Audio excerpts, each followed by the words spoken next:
Hey guys, welcome back to another quick and easy tutorial. For today, we'll show you how to create a multi-language store in Shopify.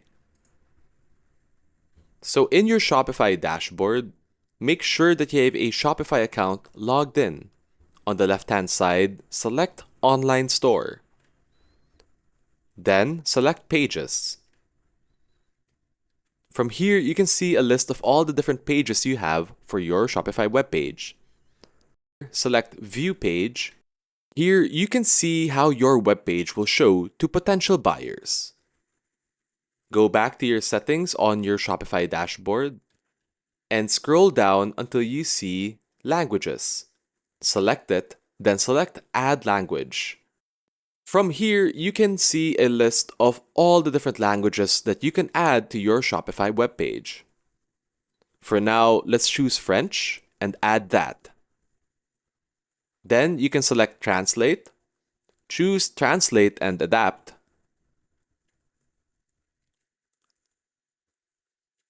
and you can see all the different things that will be translated into the language of choice, in this case, French.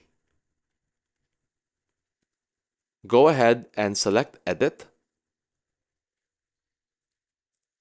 And from here, you can see all the different things that you can translate from the title to the description. You can even auto-translate everything from your page into the chosen language of choice. For example, you can see that homepage will be translated into French. You can see all the different markets. You can see all the languages that you can use to translate, and you can even see all the pages that you can use to translate on.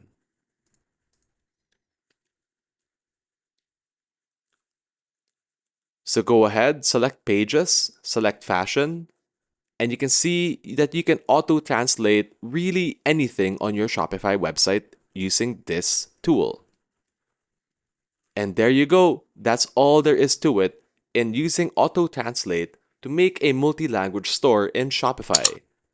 Thanks so much for watching, and if you learned something new, feel free to leave a like and subscribe to this channel for more easy and quick tutorials. Thanks for watching, more to follow.